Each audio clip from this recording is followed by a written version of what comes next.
indivisible, with liberty and justice for all. Thank you very much. Okay, Madam Clerk, will you please conduct roll call? Chair Bucknam, Present. Vice Chair Fissler, Here. Commissioner Davert, Commissioner Wong, Commissioner McGregor, Commissioner Wagner, Commissioner Freshley, Commissioner Moore,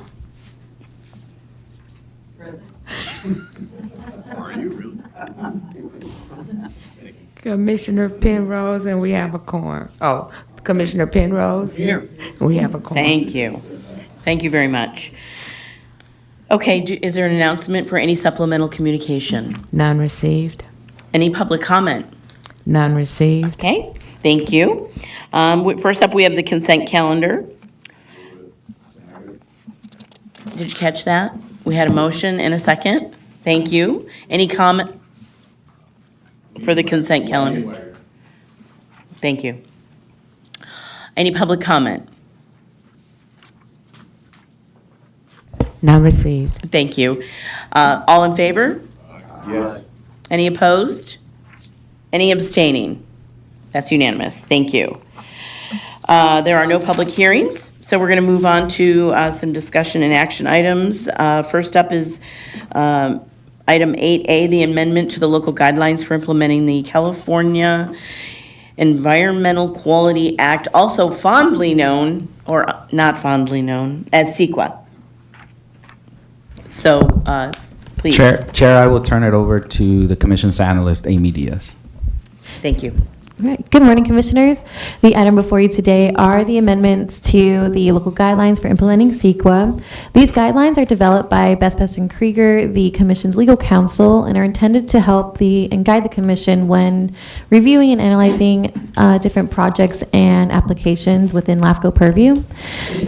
In most cases, OC LAFCO will be acting as a responsible agency when reviewing these projects, but there are certain cases where OC LAFCO can act as the lead agency, especially when they are commission-initiated projects or applications from landowners. And so these local guidelines are reviewed and updated annually to ensure that the Commission is compliant with CEQA. And so this year there are two suggested changes. The first of which is in regards to signatures on environmental documents. As of January 1st, they are required to be wet signatures. And so no faxes for environmental documents are allowed to be submitted to the county clerk recorders. They must be original documents. And then the second recommendation for the update would be in regards to the Department of Fish and Wildlife fees. They have increased this year, and so those fees will be reflected in the OC LAFCO fee schedule. And so with that, staff is recommending that the Commission adopt Resolution CP 2606, which would amend and adopt the updated local guidelines for implementing CEQA. This concludes my report, and I'm available for any questions. Thank you. Do we have any public comment? None received. Thank you.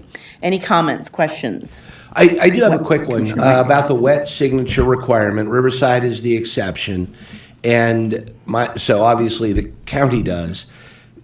Does that provide any sort of a burden, a hurdle? I mean, maybe even a minor one, but is there a reason why all counties aren't exempt, or why I don't try to get Orange County exempt? Do we care? Do we think it matters? Will it be helpful? At least from the perspective of OC LAFCO, we don't see any issue with it. Now, I know that was a pass just by the legislature, so maybe council can elaborate on that, but there was no essential explanation for it. Okay. No. But it's not a burden. Okay. All right, fine. Good Thanks. question. I'll move the item. Thank you. Okay. Any further comment? All in favor? Yes. Any opposed? Any abstaining? That's unanimous. Thank you. Next up, we have the professional consultant agreement with Platinum Strategies. Do we have a staff report? Chair and Commissioners, the item before you is the proposed service agreement for accounting services with Platinum Strategies, Inc. prior to this, the commission approved a contract with I. Bailey in 2020, and also two subsequent amendments to the contract, which essentially increased the not to exceed amount for that contract, which was at $49,216. To ensure that the commission is receiving at high level of services and also at a reasonable cost, staff went out and conducted a request for proposals, in which at the culmination of that process, there were 3 proposals submitted, which was one from I. Bailey, one from Platinum Strategies, Inc., and then also one from Starting Line Advisory Group. After staff review the proposals based on cost, experience, knowledge, and then also the plan for providing those services, Platinum Strategies, Inc. was selected. Now, the contract before the commission includes that the not to exceed amount for the next 3 fiscal years will be $36,465. Now, I do want to point out that there is a provision that we can, or the commission can cancel that contract with 7-day notice to the consultant. Additionally, it also includes that the consultant will do 22 visits to ensure that the accounting services are performed accurately for OC LAFCO, and also will serve as the lead during our audit. Staff is recommending that the commission approve the contract with Platinum Strategies, Inc., and Josh Byram is actually here with us today. If there's any questions from the commission, this concludes my presentation. Thank you. Do we have any public comment? This will be your chance. I'm good. Okay. Thank you. Any comments? Thank you. No, since Commissioner Josh doesn't want to say anything to screw this up, I'll move the item. All right, so we've got a motion, and that sounded like a second. And that's a second. Thank you. Any further discussion? Okay. Go ahead, and all in favor. I was thinking go ahead and register your votes. Sorry, that was last night. All in favor? Any opposed? Any abstaining? That's unanimous. Thank you. Oh, yes, please. Carol. I do think, I find it interesting that what we're seeing is really the future, because you're seeing technology using a consolidation, and I find it very attractive, and it's where things are going. Better be aware of that. Thank you, Carol. Thank you. Thank you. Okay, next up, we have update on recent activity of the Alliance of Local Agency Formation Commissions. Staff report. Chair and Commission, the item before you is an update of the activity that has been taking place with the Alliance. As the Commission knows, the Alliance held a workshop in March here in Irvine in the Duck Club, and then also recently held a meeting of the Alliance on May 27. And some of the topics that have been discussed are the governance of the Alliance. Essentially, right now, what the Alliance is looking at is potentially establishing a board that would consist of a commissioner from each LAFCO and then also an executive officer from each of those LAFCOs. However, this is still being discussed and will eventually come to the commission for any feedback. Also, the Alliance is looking into registering the Alliance as a nonprofit, still to determine what type of nonprofit for the purposes of having weight when we send a letter of position to the legislature. So that's also being a part of the discussion. And also in a future meeting, we'll bring the Alliance bylaws that are being drafted currently for any feedback from the commission. Another topic that has been discussed is the administration of the Alliance. It was agreed that staff from each LAFCO would essentially take part in planning the meetings, planning the workshop, and any other events to make sure that the Alliance continues moving forward. The next item discussed was membership. As the Alliance develops, it is the thought that other LAFCOs will probably have interest, and therefore 2 main points that were discussed is that any LAFCO that would like to essentially join the Alliance has to have a similar mentality of the Alliance and what we're trying to work with, and then also contribute to the fiscal budget of the Alliance. And lastly, the last item discussed is the increase in the contribution from each LAFCO from $10,000 to $15,000. And this is so that it can support the ongoing legislative effort that we have with the consultant political group, and then also to have funding for conducting the workshop next year and other events from the Alliance. I do want to point out that this was part of the commission's approved budget, so it has been taken into consideration. Therefore, staff recommends that the commission consider approving OC LAFCO's continued participation with the Alliance, approve the amendment to the MOU, and then also allow the executive officer to continue working with the Alliance in establishing the Alliance as a nonprofit. This concludes my presentation. I'm available for any questions. Thank you. I'm assuming we have no public comment? None received. Thank you. Comments from those here? Okay, yes, Mr. Vice Chair Fissler. I was trying to call you by your title, sorry. Okay, thank you. Vice Chair Fissler. So, yeah, this is exciting. I thank Derek for helping us Yes. get along this far. I just wondering about the executive officer to participate on behalf of the commission to register the Alliance as a nonprofit. That's if they decide that. And it means that you specifically, as the executive officer, not the executive officer, whoever will end up being the EO of the Alliance? No, You're going to need 4 votes. So. No, just to clarify, that would only be, once that is presented to each LAFCO's commission, and each LAFCO's commission approves moving forward with with establishing it as a nonprofit, then what the commission is considering today is that the executive officer helps the other executive officers do all the paperwork, essentially move forward to determine which nonprofit would be the best for the Alliance, because there's some that would limit how much time is spent in any sort of lobbying with at the legislature. So we're still looking into all of that. Okay. What is LAFCO? Is it a nonprofit? It is, but I believe it's a C3, which they have a cap on how many hours they can essentially be lobbying, I believe. Right. The advocacy aspect of it, yeah. Thank you very much. Thank you. And you did mention that the 15,000 is already considered in the budget. That is correct, Chair. Thank you. Any other comments? Derek, would you like to make any comments about this, since I know your involvement? No, just briefly, I appreciate this commission's support of that. As I said the last month, it's moving in the right direction. It's really focused. It's education and legislation. That's the focus. Good. And, no fluff, just production, which is what I like. Would you like to make a motion? I would, Yes. I think- Well, I thought it was, yeah. I'll make a motion to move staff's recommendation and a second for discussion for Catherine. Oh, excuse me. Somebody gonna make a second for discussion? Thank you, Jim. Thank you. I just have a question, and it actually ties in with the economy. It seemed to me, I remember that the Alliance also, one of the purposes was to align really for the accounting services also, to swap.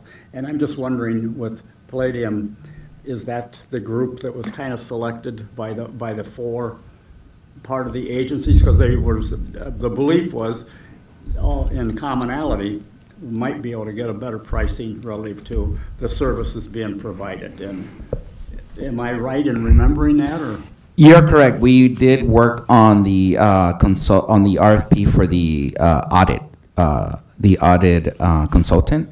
In terms of the accounting, having a similar process for accounting, it's a little bit different only because some of the other LAFCOs are tied into the systems at their local county a little bit more. So they have a different, while they might not use a full-on accountant, they use different, how should I say, different services.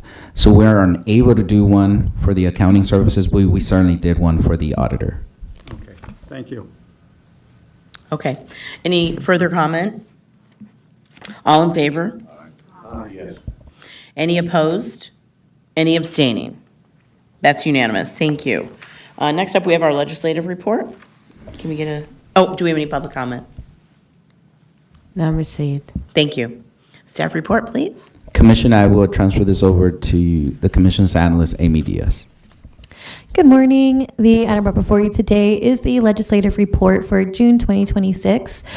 In this report, I'll provide a short summary of the legislature, some previously reviewed legislation, and an update on the Alliance of LAFCO's Legislative Committee. And so firstly, as the legislature moves from its House of Origin process to the second House process, bills are expected to be amended as they make their way through different policy and fiscal committees. There are quite a few key deadlines coming up for the legislature, but the main one is the summer recess coming up, which is going to be starting on July 2nd, and the legislature will reconvene August 2nd. And so for previously reviewed legislation, since the agenda posting, AB 1821 has not been amended and is still awaiting a hearing on the Senate floor, whereas the validating acts, SB 1440, 1441, and 1442, were heard by the Assembly Local Government Committee and were ordered to the consent calendar. And then lastly, for the Alliance of LAFCO's Legislative Committee, they held a meeting on June 1st where they reviewed different legislation of LAFCO interest among the 4 different LAFCOs and the legislative consultant, Chris Lee from Politico Group. Some of the legislation being tracked is from a variety of topics such as government transparency, municipal services, water affordability. However, none of these bills do directly affect LAFCO authority. And so staff will continue to participate in the legislative committee and will provide the commission with updates at future meetings. I do also want to note at the last Alliance of LAFCO's regular meeting, commissioners and staff did determine that it would be beneficial for the legislative consultant, Chris Lee, to attend all future meetings. And so staff will just make sure that Chris Lee's schedule is accommodated so that he can attend future meetings. This is a receive and file report, and so no action is required by the commission. This concludes my report, and I'm available for any questions. Thank you. Appreciate that. Any comment? Can I get a motion? Oh, is it necessary? It's just a report, file. Sorry, keep me in line, down. Next up, we have the selection process and appointment of OC LAFCO regular member. Regular member, but public too. Good morning, Chair and Commissioners. The staff essentially held the process for the election of the regular public member. This was done starting on April 6th till May 7th for a 30-day period. One application was received by Commissioner McGregor. And so before the commission today is the executive committee's recommendation that Commissioner McGregor be appointed to the term that starts on July 1st. So moved.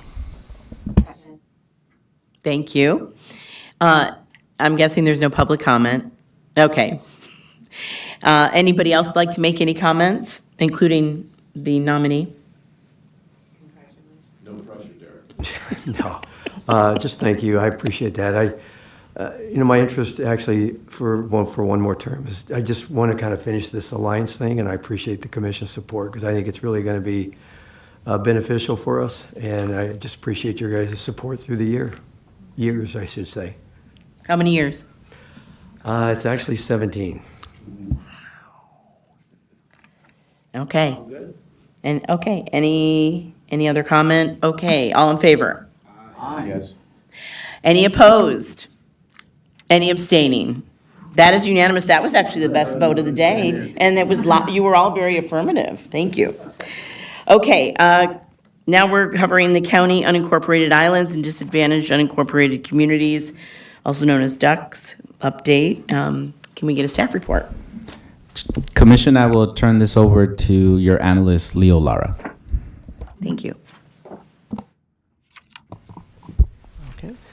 Good morning, Commissioners, Chair and Commissioners. Today, I'll provide you a brief overview of the Orange County unincorporated islands and disadvantaged unincorporated communities, also known as DUCs. Before reviewing the remaining islands in Orange County, it's helpful to understand Orange County's LAFCO's role in this effort. In 2000, the Commission established the Unincorporated Areas Program to facilitate the annexation of the unincorporated islands throughout Orange County. As part of the program, staff work with cities, the county, and special districts to coordinate annexation efforts, conduct community outreach, and assist with the annexation process. Since the program was established, the Commission has successfully facilitated the annexation of more than 50 unincorporated islands. The annexation efforts have helped create more logical jurisdictional boundaries and support the efficient delivery of municipal services. Today, 23 unincorporated islands remain in Orange County, consisting of 10 large islands, and 13 small islands and 10 large islands. The current maps provide an overview of where these remaining islands are located throughout the county. An unincorporated island is an area of unincorporated territory that is completely or almost entirely surrounded by a city, but it remains outside of the city's boundaries. To help illustrate this concept, I would like to show you an illustration within the city of Orange. The city of Orange provides a useful illustration of what an unincorporated island looks like in practice. The following map shows the city boundary in blue, the sphere of influence in green, and the surrounding island highlighted in the color orange. The several islands are located within the city's sphere of influence, but they remain outside of the city limits and under county jurisdiction. Included in state law, the annexation process allows for certain qualifying unincorporated islands to be annexed without protest proceedings. In general, this streamlined process applies to any island that's under 150 acres and helps facilitate annexation opportunities when supported by affected agencies. An unincorporated island is anything with 150 more acres and is considered a large island. A small island would be something like North El Medina, and a large island would be something like Orange Park Acres, as shown on the map for the Commission. So the Commission monitors these islands as part of the Unincorporated Areas Program, and staff also maintains and updates the island profiles annually so that the Commission can better identify the annexation opportunities when appropriate. Now, turning to disadvantaged unincorporated communities, or known as DUCs. State law defines a DUC as an inhabited unincorporated territory with median household income that's less than 80% of the statewide median household income. A DUC must also be inhabited, which is defined by any area that contains more than 12 inhabitants. OC LAFCO has identified 8 DUCs within Orange County this year. These communities are located within or adjacent to the spheres of influence of the cities of Anaheim and Westminster, as well as portions of the unincorporated Silverado-Majeska Canyon area. Now, I'd like to highlight 2 of the 3 DUCs within the city of Anaheim sphere of influence located within the southwest Anaheim Island. For reference, the current threshold is approximately $79,000 in median household income this year. The first highlighted area has a median household income of $35,625, which falls below the statewide median household income threshold this year and therefore qualifies as a DUC. The following DUC sits right below the previous one and contains a median household income of $73,200, which again falls below the median household income threshold. So OC LAFCO actively monitors the demographic information in unincorporated areas to identify and track DUCs throughout the county. The information helps inform the Commission's ongoing planning and service review responsibilities. For any additional information on the fiscal or demographic information, characteristics of these areas as seen on the screen, the public may visit OC LAFCO's website and review any island and DUC profiles that staff regularly maintains under the agency boundaries section. This is a receive and file, and that concludes my presentation. I'm open for any questions. Thank you. Do we have any public comment? Thank you. Commissioner Davert. Thank you. Can you go back to the previous slide, Leo? You have two ducts that are adjacent. Why do we count them separately? Dawn's been waiting all morning to say that. We have such an amazing supervisor here.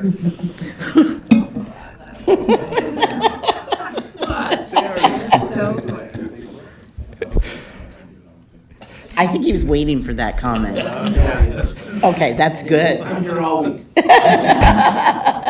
Right upstairs. So to answer that, Commissioner Davert, it's because when you're tracking the information, the demographics of these areas, they're done at the block group level.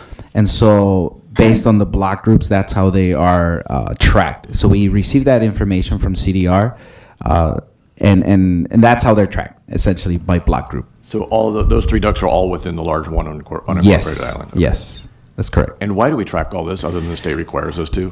So one of the important That's parts a of big it one. is to, in your, as far as your MSRs, it is required that the commission identify disadvantaged unincorporated communities for the purposes of tracking what type of services are being provided there. Originally, when the law in 2012 was essentially passed, was due to the water provision and wastewater provision in these areas to ensure that it's being accurately provided. And it also ties into any sort of annexation or change of organization. If, for example, this island was to be annexed and only a portion of it was considered, if that area is adjacent to any of these ducts, that duct must be essentially be part of that annexation. Oh, okay. That makes sense. But there's nothing we can do affirmatively to move anything. I mean, I know that island's been controversial for 50 years. It's never going to get annexed. No, there's nothing. It's just to ensure that the commission remains compliant with that state law. Good question. Yes. So that Commissioner I'm Wang. clear, the 8 ducts are part of the 23 unincorporated. They are within those unincorporated islands, yes. Okay, so it's not 31, it's 23. Exactly. Got it. You're correct. All right, thanks. Thank you. Any other comments? Oh, excuse me. Commissioner Penrose. Just a quick comment only because I spent a lot of time on this a couple of weeks ago when I was on the air in Los Angeles. You may recall that we narrowly escaped a catastrophic toxic event. And just to remind folks that that would have affected primarily unincorporated islands because that whole area, Midway City, because that was going northward, so Midway City and that area at Lamson that I'm very familiar with. And I only bring it up because had that gone worse, the challenge of helping people, who 40,000 people were dislocated for 72 hours over Memorial Day weekend. Not only that, but the ability to help people, and then the aftermath of liability and concern and the county time and resources that would have been spent would have been a significant event after a terrible event. Yeah. So these unincorporated islands are issues that I'm passionate about, and we really need to think about those kinds of things that could have happened that day. And what it would have meant for not being able to have coordinated efforts, and especially when you start bringing state and federal resources. And, just imagine what a FEMA rep would say, to be like, wait, these are not in the city of what, it would be very, very challenging. People would be, I think, concerned that this is so, hashtagged. Mm-hmm. So I just wanted to bring that up because all I could think of, as I was covering the story and talking with reporters and emergency workers, I could think about it as these are all unincorporated islands too, and some of those duct numbers are based on, again, census numbers that census people were able to get, not everybody. So those numbers are usually inflated. So there probably are lower. You mean the numbers. numbers are lower Yeah, right. than what they actually are? They appear higher than they actually are because those are only the people that ACS workers Yeah. and census bureaus can get a hold of, and so it's just it's an area of the county that dodged a huge bullet. It's not over yet, but it was just something that was on my mind, and I just wanted to share it. Yeah, that's interesting. that's good point, too. Yes, Commissioner Wagner has something to say on that. Yeah, on that subject, you're right. I think that post-event, you would have questions from FEMA and others saying, how the hell is this organized? What does this all mean? And can we get help? And can the same organization get help here as over there? I will say that I was quite happy to see during the incident itself, and I wanted to stay out of the way, so I never went down to the EOC, but was almost hourly, not quite hourly, getting updates. There was never any of this, well, we can't help them because that's in this city or that's not part of it. It was like, how do we get the resources in to help the people that we've moved out? And so in that sense, I thought it was a good example of everybody just saying, we got a problem that crosses a bunch of borders, we'll just deal with it. No doubt the second concern, when the bureaucracy gets a chance to dust itself off and look around, would be a challenge. Yeah, thank you. Any other comments? Okay, this is a receive and file. So next up, it's a receive and file, correct? Thank you. Yeah, I just had a thought, though, relative to what... Commissioner Freshley? Yeah, I just had a Pardon me, I thought think- relative to the conversation we were having. I was acknowledging it. Pardon? Thank you. Okay. Is that, this is one of the issues the special districts are having. Because special districts are not recognized by FEMA. And that in itself is an issue when it comes to an emergency. And I know that the Special District Association has been working in Washington trying to get past a recognition by FEMA nationally that a special district is a service provider similar to what the services of a city. Yet at this point, from an emergency standpoint, and for example, for El Toro, unless the city of Laguna Woods makes the appeal, El Toro does not have any action or opportunity to deal with FEMA. And I think that's something that needs to be thought about relative to for the for us or for the whole community. When it comes to emergencies, how is this being handled relative to the way the governmental structure is set up federally as to who's going to provide what services and to whom? And how is it going to be coordinated? Thank you. I do know that there's challenges with FEMA relative to community associations, and then there's a coordination effort that has to go on with either a county or a city. And then FEMA will come in and support and do reimbursement through that process. So potentially special districts could be handled in a similar way, but it's a good observation and a little challenge with FEMA. Thank you. Okay, any other comments? Okay, next up we have commissioner comments. Anybody have anything they'd like to share in general?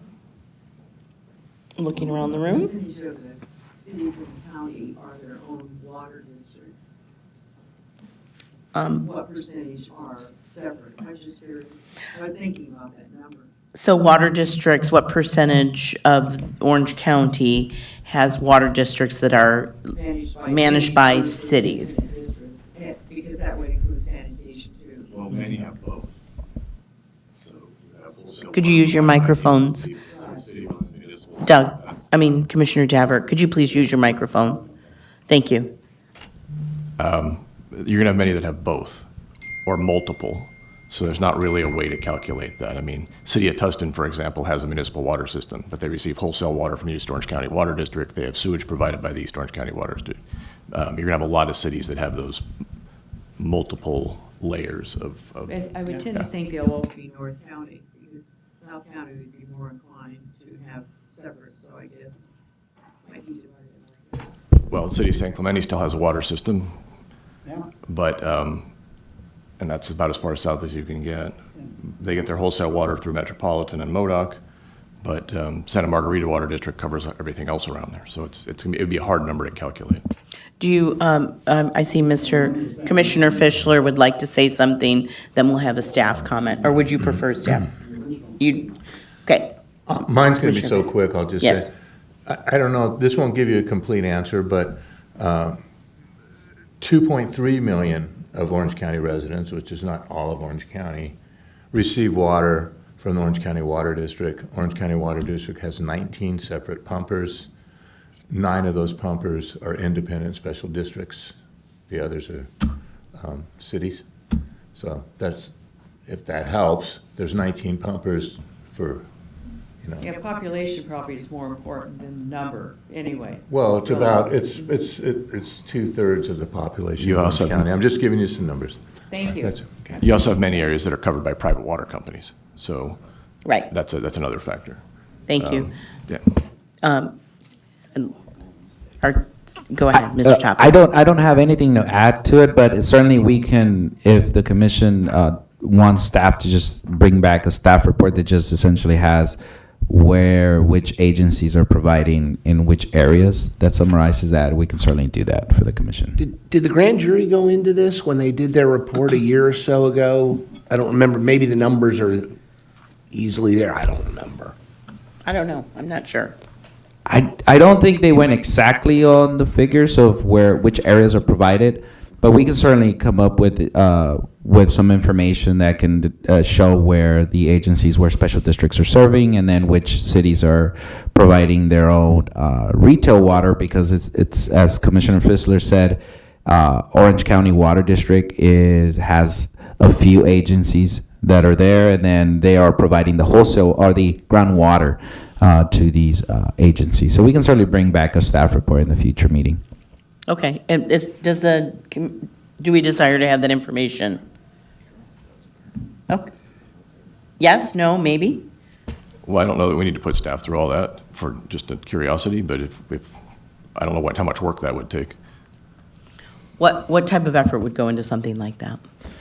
I mean, I think all of our MSRs have that information, so we would have to just compile that information for the commission and bring it back on a staff report, on a chart, just showing which agencies are being served by who.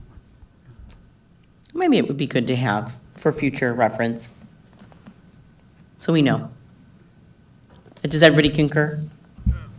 Okay. Yeah, yes, please. I concur, and I would contact Orange County Water District first thing, and then MODOC, they're in the same building, you probably have your answer immediately. There you go. Thank you. Commissioner Freshley. I agree. Actually, our MSRs are very good in highlighting that. I mean, for example, the report on the north, basically hitting, there's 2 special districts in there, the library and Yorba Linda Water District, and also covering the sphere of influence, and they highlighted in that report already that there's an issue that Yorba Linda Water District needs to cover, because their sphere of influence includes something that they're not providing any services to.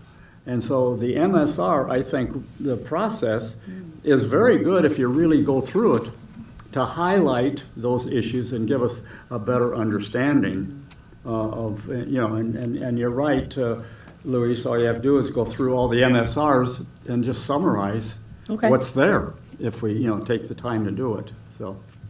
Okay, so it looks like we have a consensus to go ahead and proceed. Any other comments from any commissioners? Okay, moving on to the executive officer's report. No items to report out. Thank you. Any informational items or announcements? None. Thank you. Not seeing anything further, we are adjourned to July 8th, Wednesday, July 8th, and Vice Chair Fissler will be running the meeting because I will be out of town. We're adjourned.